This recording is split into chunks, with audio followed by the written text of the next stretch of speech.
매일 아침 일어나서 창문을 열어보지만 아무도 없고 전화기는 조용하고 하루가 그저 흘러만 갑니다. 겉으로는 평온해 보이지만 사실 이런 모습이 노년의 가장 위험한 징후일 수 있습니다. 오늘은 노년에 이렇게 살면 진짜 위험합니다. 라는 주제로 여러분과 솔직한 이야기를 나누려 합니다. 그 전에 구독과 좋아요 해주시면 앞으로도 제가 전하는 이런 지혜로운 이야기들을 꾸준히 만나보실 수 있습니다. 우리는 종종 큰 병이나 사고만을 위험이라고 생각합니다. 하지만 노년기에 정말 두려운 것은 이런 급작스러운 위기가 아니라 매일매일 조금씩 스며드는 조용한 위기입니다. 이런 위기는 너무 서서히 찾아와서 우리 자신도 알아차리지 못하는 경우가 많습니다. 그러다 문득 돌아보면 내 삶이 너무 멀리 흘러와 있는 것을 발견하게 됩니다. 첫 번째, 하루에 단 한 사람과도 말하지 않는다. 오늘 누구와 대화했나요? 이 질문에 아무도 없어요 라고 대답하는 날이 일주일에 한두 번이라면 괜찮을 수 있습니다. 하지만 이것이 일상이 된다면 그것은 심각한 위험 신호입니다. 여러분, 말은 단순한 소통 수단이 아닙니다. 말을 한다는 것은 자신의 생각을 정리하고 감정을 표현하고 세상과 연결되어 있다는 증거입니다. 대화가 없는 하루가 반복되면 우울은 소리 없이 우리 마음속에 쌓여갑니다. 한 연구에 따르면 매일 의미 있는 대화를 나누는 노인들은 그렇지 않은 노인들보다 인지 기능 저하 속도가 30% 이상 느렸다고 합니다. 또한 규칙적인 사회적 교류는 면역 체계를 강화하고 심혈관 질환 위험을 낮추는 데도 도움이 된다고 합니다. 말이 줄면 마음도 다칩니다. 이 말을 기억하세요. 대화는 단순히 정보를 주고받는 행위가 아니라 마음의 순환을 돕는 활동입니다. 말을 하지 않으면 생각도 줄어들고 생각이 줄어들면 감정도 무뎌집니다. 혹시 오늘 아직 누구와도 말을 나누지 않으셨나요? 그렇다면 지금이라도 전화 한 통화를 해보세요. 이웃에게 인사를 건네보세요. 단 몇 마디의 대화라도 그것이 여러분의 마음에 생기를 불어넣을 것입니다.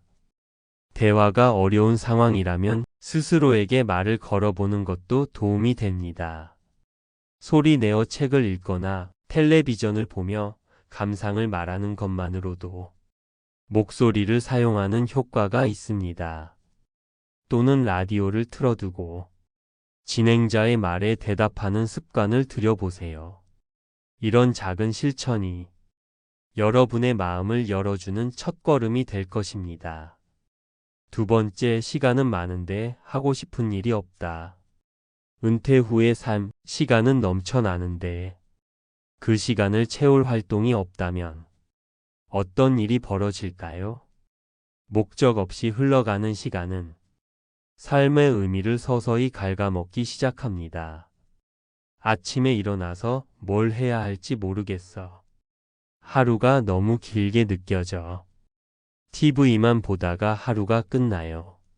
이런 말들을 자주 하고 계신다면 이것은 위험 신호입니다.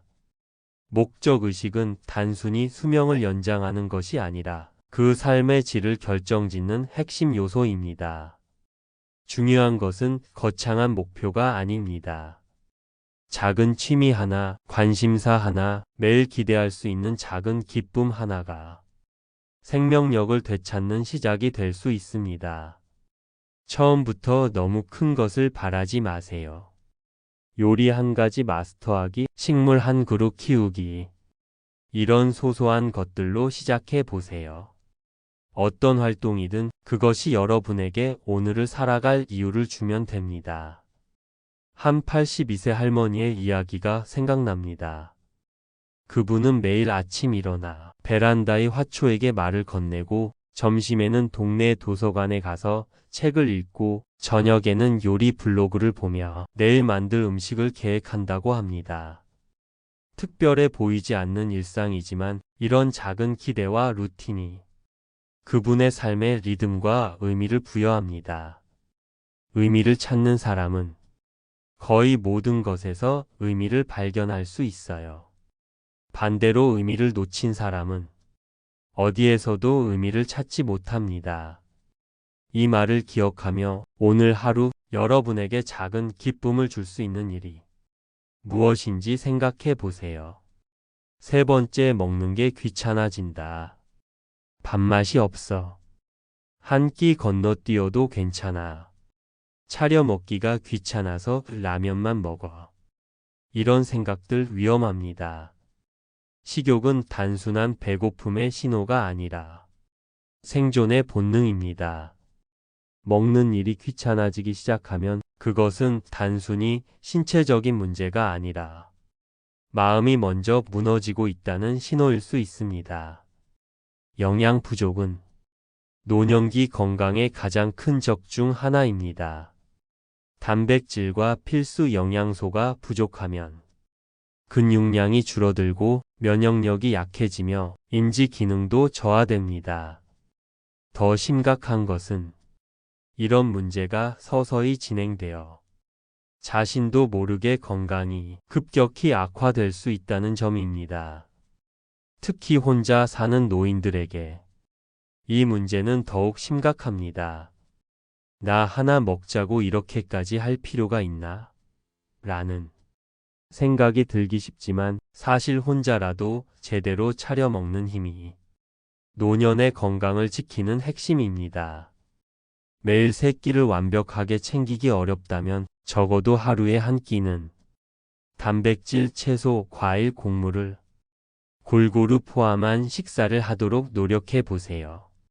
손이 많이 가는 요리가 부담스럽다면 간단하게 준비할 수 있는 건강식품들을 항상 집에 구비해 두는 것도 좋은 방법입니다. 식사는 단순한 영양 섭취가 아닙니다. 음식을 준비하고 맛을 음미하고 식사 후 정리하는 과정은 하루의 리듬을 만들고 삶의 질을 유지하는 중요한 활동입니다. 혼자라도 테이블에 앉아 식사하는 습관, 가능하다면 좋아하는 그릇에 예쁘게 담아 먹는 정성, 이런 작은 의식들이 여러분의 자존감과 생활의 질을 높여줄 것입니다. 밥이 보약이라는 말이 있습니다. 오늘 하루 여러분은 어떤 보약을 드셨나요? 네 번째, 사람 만나는 게 점점 부담스러워진다. 모임에 나가기가 귀찮아. 연락이 와도 받기 싫어. 사람들을 만나면 피곤해져. 이런 마음이 들 때가 있지요. 간혹 그런 기분이 든다면 괜찮습니다. 하지만 이런 상태가 지속되면 이것은 심각한 위험 신호입니다. 많은 분들이 나이가 들면서 사람 만나기를 꺼리게 되는 이유를 체력이 떨어져서라고 생각합니다. 물론 그런 측면도 있지만 더 깊은 원인은 종종 자존감의 하락에 있습니다. 내가 무슨 말을 해야 할지 모르겠어. 나와 어울리지 않는 것 같아. 이제 나에게 관심이 없을 거야. 같은 생각들이 우리를 사회로부터 멀어지게 만듭니다. 외부 세계와 끊기 시작하면 마음속 생명선도 끊깁니다. 사회적 고립은 단순히 외로움의 문제가 아니라 생존의 문제입니다. 처음부터 큰 모임에 나가는 것이 부담스럽다면 작은 단계부터 시작해 보세요. 이웃과 짧은 대화를 나누거나 카페에 앉아 사람들을 구경하거나 소규모 취미 모임에 참여하는 것처럼 말이죠. 중요한 것은 사람들 속에 있는 경험을 꾸준히 유지하는 것입니다.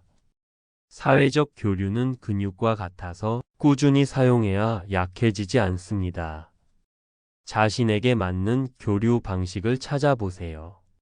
다섯 번째, 예전 이야기만 반복하게 된다. 내가 젊었을 때는 말이야. 그때는 세상이 이렇지 않았어. 옛날에는 사람들이 더 정이 있었지. 이런 이야기를 자주 반복하고 계신가요? 과거의 추억을 나누는 것은 물론 의미 있는 일입니다. 하지만 대화의 대부분이 과거에만 머물러 있다면 그것은 현재가 공허하다는 증거일 수 있습니다.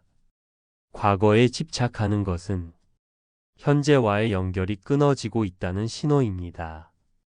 오늘의 일상에서 의미를 찾지 못하고 새로운 경험에 대한 흥미를 잃어가고 있다는 의미일 수 있습니다. 인지과학자들에 따르면 새로운 경험과 학습은 노년기 뇌 건강을 유지하는 핵심 요소입니다. 항상 같은 생각, 같은 이야기만 반복하면 뇌의 새로운 연결망이 형성되지 않고 인지 기능이 더 빠르게 저하될 수 있습니다. 오늘의 이야깃거리를 만드는 노력이 필요합니다. 매일 신문이나 뉴스를 보며 세상 돌아가는 일에 관심을 갖거나 새로운 책을 읽거나 동네의 변화를 관찰하는 것처럼 작은 것들로 시작해 보세요. 한 심리학자는 현재에 머무르는 능력은 노년의 삶의 질을 결정짓는 중요한 요소라고 말합니다. 과거의 영광이나 아쉬움에 매달리지 말고 오늘 하루의 작은 발견과 배움에 의미를 두세요. 어제의 나와 오늘의 나는 다르다. 라는 마음가짐으로 매일을 살아보세요. 나이가 들어도 여전히 배우고 성장하고 변화할 수 있다는 믿음이 여러분의 삶을 더욱 풍요롭게 할 것입니다. 6번째, 개인 위생과 외모 관리를 포기한다. 이제 나이도 들었는데 누가 봐. 집에만 있는데 씻기 귀찮아. 옷 갈아입는 것도 힘들어. 이런 생각들이 자연스럽게 들 수 있습니다. 하지만 자신의 외모와 위생 관리를 포기하기 시작하는 것은 자기 자신에 대한 존중이 낮아지고 있다는 위험한 신호입니다. 개인 위생 관리는 단순히 깨끗함의 문제가 아닙니다. 그것은 자기 자신을 돌보고 존중하는 행위이며 삶에 대한 의지의 표현입니다. 규칙적으로 샤워하고 옷을 갈아입고 머리를 정리하는 이런 일상적인 행위들이 실은 우리의 정신 건강과 자존감을 유지하는 중요한 기둥입니다. 누가 보는 것도 아니고 누구에게 칭찬받는 것도 아니라면 점점 자기 관리의 동기가 떨어지기 쉽습니다. 하지만 그것이 바로 위험의 시작입니다. 개인 위생 관리에 소홀해지는 것은 우울증의 초기 증상이거나 인지 능력 저하의 신호일 수 있다고 합니다. 또한 규칙적인 개인 관리 습관을 유지하는 것은 일상생활 기능을 유지하고 독립성을 지키는 데 중요한 역할을 합니다. 남이 아닌 나를 위해 깨끗하게. 이 말을 항상 기억하세요. 아침에 일어나 얼굴을 씻고 단정한 옷으로 갈아입고 거울을 보며 스스로에게 미소 짓는 이런 작은 의식들이 여러분의 하루를 더 밝게 만들 것입니다. 한 84세 할머니는 이렇게 말씀하셨습니다. 매일 아침 화장을 하고 예쁜 옷을 입는 것은 나 자신과의 약속이에요. 내가 나를 소중히 여긴다는 증거죠. 이런 자기 존중의 마음이 노년의 삶을 더욱 품격 있게 만듭니다. 혼자 있는 시간이 많더라도 적어도 하루에 한 번은 몸을 깨끗이 하고 옷을 갈아입고 머리를 정돈하는 습관을 유지해 보세요. 그것이 여러분의 정신적, 육체적 건강을 지키는 중요한 방패가 될 것입니다. 7번째, 작은 변화에도 적응하지 못한다. 이사는 절대 못 가. 이 동네를 떠나면 난 아무것도 못해. 새로운 방식은 이해가 안 돼. 예전 방식이 더 편해. 나이가 들면서 변화에 대한 저항이 커지는 것은 자연스러운 현상입니다. 하지만 작은 변화에도 극도로 저항하거나 불안해한다면 이는 심각한 위험 신호일 수 있습니다. 변화에 적응하는 능력은 생존의 핵심 요소입니다. 특히 현대 사회처럼 빠르게 변화하는 환경에서는 더욱 그렇습니다. 새로운 기술, 새로운 환경, 새로운 상황에 적응하지 못하면 점점 세상으로부터 고립되고 의존성이 높아질 수 있습니다. 새로운 것을 받아들이고 적응하는 능력이 높은 노인들은 그렇지 않은 노인들보다 스트레스 수준이 낮고 우울증 발병률도 낮았다고 합니다. 변화를 두려워하지 마세요. 처음에는 서툴고 불편하더라도 조금씩 시도해보는 용기가 필요합니다. 어려워도 해보는 거야. 안 되면 물어보면 되지. 라는 마음가짐이 중요합니다. 완벽하게 하지 못해도 괜찮습니다. 시도하는 과정 자체가 여러분의 뇌를 활성화하고 자신감을 키우는 데 도움이 됩니다. 한 76세 할아버지의 이야기가 떠오릅니다. 그분은 아들이 선물해준 스마트폰을 처음에는 거부했지만 손자와 영상통화를 하고 싶다는 마음에 하나씩 배우기 시작했습니다. 6개월 후 그분은 유튜브에서 영상을 찾아보고 온라인으로 장보기까지 할 수 있게 되었습니다. 이렇게 편한 걸 왜 진작 배우지 않았나 싶어요. 라는 그분의 말씀처럼 새로운 것에 대한 도전은 결국 여러분의 삶을 더 풍요롭게 만들 것입니다. 여러분, 오늘 우리가 함께 살펴본 노년에 이렇게 살면 진짜 위험합니다. 라는 주제는 겉으로는 평온해 보이지만 실제로는 서서히 우리의 삶을 갉아먹는 위험 신호들에 관한 것이었습니다. 위험한 노후는 갑자기 찾아오는 것이 아닙니다. 티 나지 않게 서서히 스며들어 어느 순간에는 돌이킬 수 없는 상태가 됩니다. 지금 겉으로는 멀쩡해 보여도 혼자 있는 나가 점점 말라가고 있다면 오늘부터라도 작은 변화가 필요합니다. 혼자서도 잘 지내는 힘, 의미 있는 하루를 만드는 능력, 따뜻한 대화를 나눌 수 있는 관계. 이것들이 노년을 지키는 가장 강력한 예방책입니다. 오늘 이 이야기를 들으시고 그래, 나도 조금 위험한가? 라는 생각이 드셨다면 그것은 이미 변화의 시작입니다. 내일 아침 조금 더 일찍 일어나 거울을 보며 스스로에게 인사해 보세요. 오래 연락하지 않았던 친구에게 전화 한 통을 해보세요. 평소에 가보지 않았던 동네 공원을 산책해 보세요. 삶은 작은 변화들의 연속입니다. 한 번에 모든 것을 바꿀 필요는 없습니다. 오늘 하나, 내일 하나, 조금씩 변화를 만들어 가다 보면 어느새 여러분의 삶은 더 풍요롭고 안전한 방향으로 흘러가고 있을 것입니다. 마지막으로 이런 위험 신호들이 지속된다면 주변의 도움을 구하는 것도 중요합니다. 혼자 해결하려 하지 마시고 도움을 청하는 용기를 가지세요. 그것 역시 강한 사람이 할 수 있는 일입니다. 노년의 진정한 평안과 행복은 혼자서도 함께해도 괜찮은 균형 잡힌 삶에서 옵니다. 오늘도 여러분의 하루가 작은 기쁨과 의미로 가득하기를 진심으로 바랍니다. 다음 이야기에서 또 하나의 지혜를 나눠볼게요. 감사합니다.